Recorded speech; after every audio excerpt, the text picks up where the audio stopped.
सभा की कार्यवाही प्रारंभ की जाती है। अब प्रश्नोत्तर काल होगा। अल्पसूचित प्रश्न लिए जाएंगे। आसन ने हमको निर्देशित किया था कि हमारे प्रश्नकाल के बाद अध्यक्ष महोदय एक बार बात हम अपनी रख लेते हैं, ज्यादा 2 मिनट में हम अपनी बात को खत्म कर लेंगे। आपने निर्देश दिया था महोदय, आसन से निर्देश था कि जो हमने मंत्रियों की दागे होने के बाद में जो बात कही थी, हमने सदन में भी कहा था कि 60% से भी ज्यादा मंत्री जो है वो दागी हैं। आपने बोला था कि तथ्य जो है वो पेश करने के लिए, तो हम जो तथ्य है महोदय वो लेकर के आए हैं। 12 बजे का प्रश्नोत्तर काल के बाद अध्यक्ष श्री राजकुमार सिंह, अध्यक्ष मंत्री स्वास्थ्य विभाग। महोदय, खंड क स्वीकारात्मक है, खंड ख स्वीकारात्मक है, खंड ग यथोचित बढ़ोतरी अगले वित्तीय वर्ष में की जाएगी।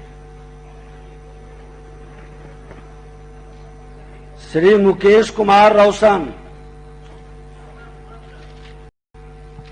बोलिए। कि जिस तरह से मंत्री महोदय ने जवाब दिया है कि पीएमसीएच, आईजीआईएमएस और सब जगह स्पाइन और स्पाइन डिस्क और जो उसका इलाज हो रहा है, लेकिन वहां भी जो स्थिति है कि पीएमसीएच और राजवंशी नगर कहीं भी स्पाइन का इलाज नहीं हो रहा है। अगर हो रहा है तो पिछले 2 साल का रिकॉर्ड माननीय मंत्री महोदय देने का काम करें कि किसका किसका इलाज हुआ है। महोदय, मैं 2 साल नहीं 2 दिन पहले का दे देता हूँ। ये अखबार का छपा हुआ है, मैं सदन पे रख देता हूँ। पीएम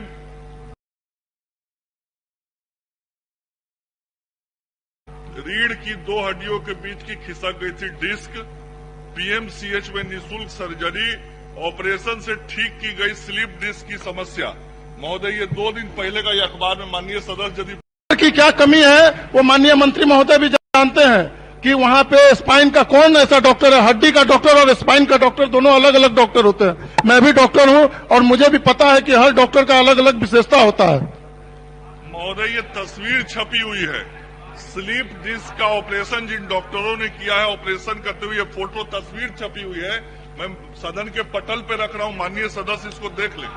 ठीक महोदय, कौन डॉक्टर है? जरा डॉक्टर का तो नाम बताते हैं, कौन डॉक्टर इलाज किया? जरा स्पाइन का डॉक्टर कौन है, उनका नाम बता दें। पूरा डिटेल मांगिएगा तो पूरा डिटेल प्रश्न में आनी चाहिए। सर हम तो डिटेल पूछे थे सर उसमें कि स्पाइन का इलाज होता है कि नहीं होता है। आखिर राज्य के बाहर क्यों मरीज जाते हैं?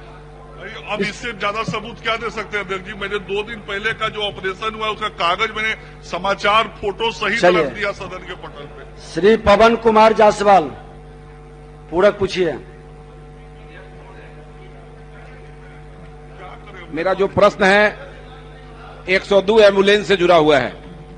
माननीय मंत्री जी का जवाब है।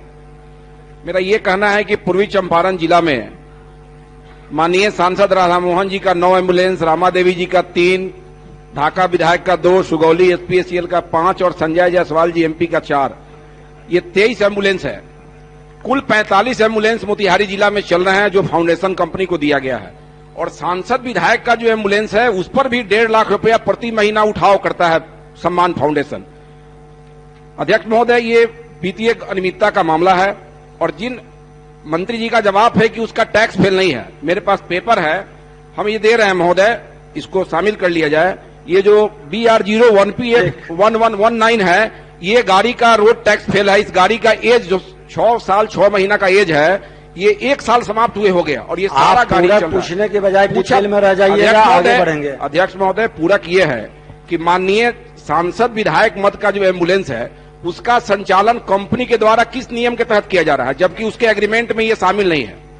माननीय मंत्री महोदय, मैंने खंड 2 के जवाब में बहुत स्पष्ट लिखा है कि 102 एम्बुलेंस के परिचालन व्यय के भुगतान हेतु राष्ट्रीय स्वास्थ्य मिशन भारत सरकार से प्रत्येक वित्तीय वर्ष में राशि प्राप्त होती है, जिसमें माननीय सांसद एवं विधायक मत से प्राप्त एम्बुलेंसों के परिचालन हेतु भी राशि शामिल होती है। समय समय पर राज्य के जिला स्वास्थ्य समितियों के अनुरोध एवं अनुशंसा के आलोक में राष्ट्रीय स्वास्थ्य मिशन भारत सरकार से राशि प्राप्त कर कार्यहित एवं जनहित में 102 एम्बुलेंस के फ्लीट में माननीय सांसद एवं विधायक मत से प्राप्त एम्बुलेंसों का परिचालन कराया जाता है। क्योंकि माननीय सांसद एवं विधायक मत से प्राप्त एम्बुलेंसों के नियमित परिचालन हेतु राशि उपलब्ध नहीं होती है। महोदय, मैं स्पष्ट करना चाहता हूं, माननीय सांसद और विधायक जो अपनी निधि से एम्बुलेंस देते हैं, अपने पैसे से खरीद के एम्बुलेंस तो दे दिए, लेकिन एम्बुलेंस चलेगा कैसे? उस पर ड्राइवर, उस पर टेक्नीशियन, उसका तेल खर्चा, ये कहां से आएगा? तो वो पैसा राष्ट्रीय विकास स्वास्थ्य मिशन से वो पैसा आता है। प्रतिवर्ष उसकी पीआईपी स्वीकृत होती है भारत सरकार के द्वारा, और जितने एम्बुलेंस मिलते हैं सांसद और माननीय विधायक के द्वारा, वो उस फ्लीट में शामिल किया जाता है। और जो एम्बुलेंसों का परिचालन होता है वह एक तरीके से पूरे राज्य में होता है, और उसमें इसको शामिल किया जाता है। माननीय विधायक और सांसद का जो एम्बुलेंस आता है उसके लिए उसके परिचालन का कोई अलग से राशि नहीं आता है।